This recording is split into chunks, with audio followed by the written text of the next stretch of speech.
প্রতিদিন প্রতি মুহূর্তে আপনার সঞ্চয় থেকে কিছু টাকা চুরি হয়ে যাচ্ছে।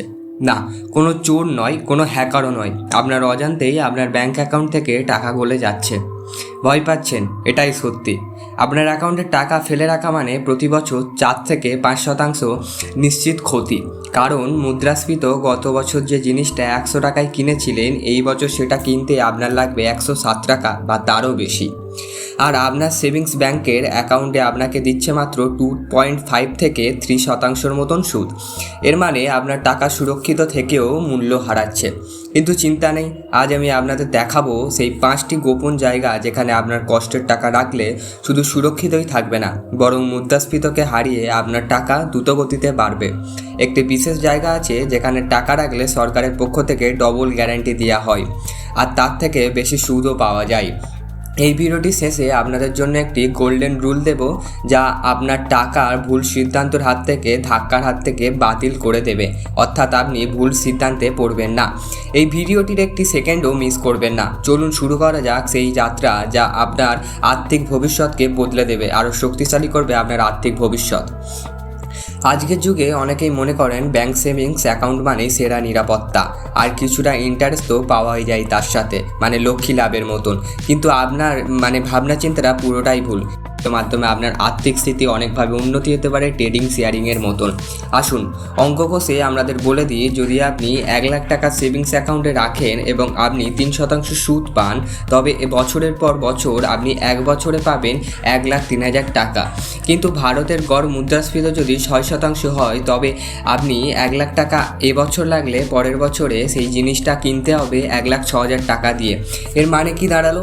আপনার হাতে আছে 1,03,000 টাকা, কিন্তু আপনার দরকার 1,06,000 টাকা, অর্থাৎ আপনার 3,000 টাকা ক্ষতি হচ্ছে।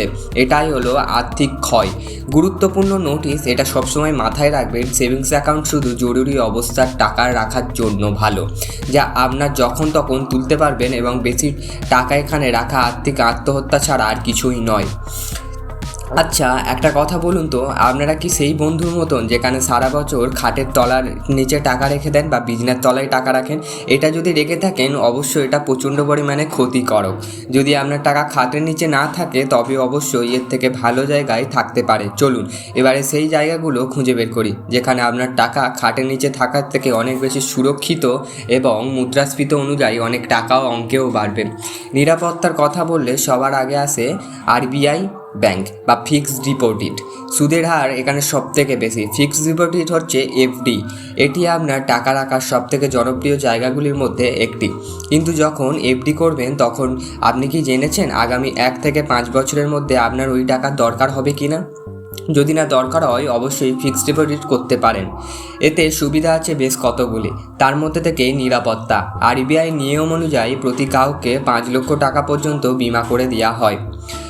উচ্চ সুদ। সেভিংস অ্যাকাউন্টের চেয়ে সাধারণত 2 থেকে 3% বেশি সুদ পাওয়া যায়। এখানকার বাজারের অনেক ব্যাংক 7% পর্যন্ত সুদ দিচ্ছে, বিশেষ করে প্রবীণ নাগরিকদের জন্য।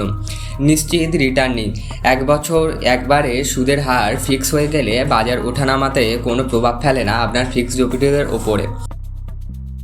যদি আপনি প্রতি মাসে অল্প অল্প করে টাকা জমাতে চান, তবে এফডির ছোট ভাই হচ্ছে আরডি বা রেঙ্কিং ডিপোজিট।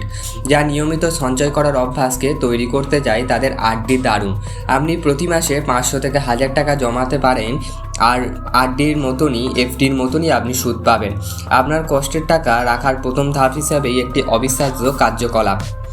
যখন আপনি আপনাদের বলবো এমন 2টি জায়গার কথা, যা শুধু ব্যাংক বা পোস্ট অফিসে টাকা রাখার চেয়ে অনেক বেশি শক্তিশালী, কারণ এই স্কিমগুলি ভারত সরকার গ্যারান্টি দেয় এবং ট্যাক্স ছাড়ার। এগুলি হলো আপনার মুদ্রাস্ফীতিকে পরাজিত করার ব্রহ্মাস্ত্র। কিন্তু তার আগে আপনার মনে কি এখনও একটা প্রশ্ন আছে? যদি বড় কোনো ব্যাংক ডুবে যায়, তবে আপনার টাকা কি হবে? 5 লক্ষ টাকা পর্যন্ত বিমা থাকলেও আপনার কোটি টাকার সম্পত্তি সত্যিই কি নিরাপদ?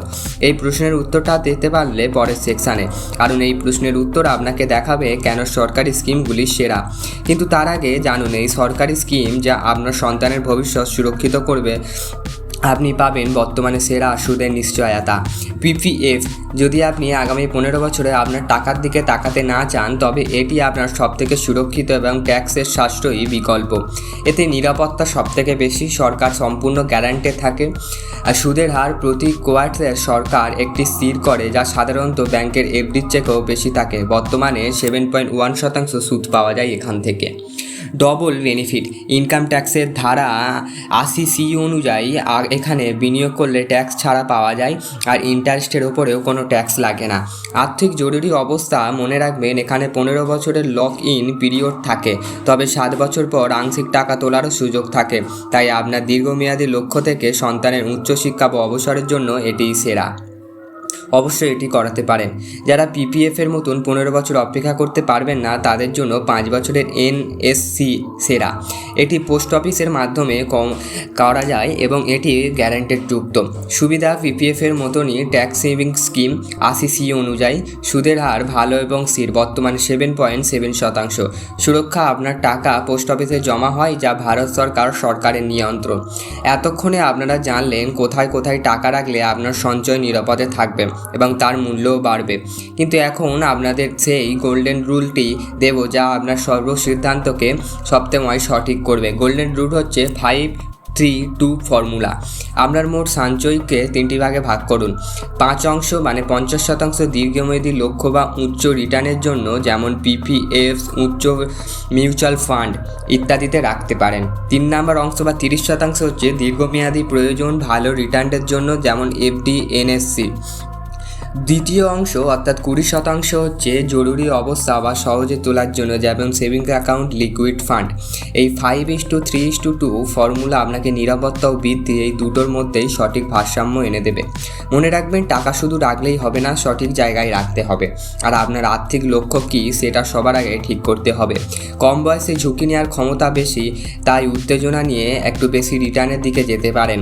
আবার অবসরের কাজে থাকলে ভয়ের দিকে সরে গিয়ে নিরাপত্তা বা সরকারি স্কিমগুলো বেছে নিতে পারেন।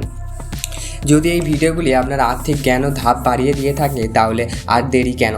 আপনি আমাদের চ্যানেলটিকে লাইক করুন, সাবস্ক্রাইব করুন। অবশ্যই সাবস্ক্রাইব করে পাশে থাকবেন। এই 5:3:2 ফর্মুলা নিয়ে আপনারা কী মনে করেন? আপনি আপনার টাকা কোথায় রাখবেন? নিচে কমেন্টে অবশ্যই জানাতে ভুলবেন না। আপনার কমেন্ট আরও হাজার মানুষের সিদ্ধান্ত নিতে সাহায্য করবে।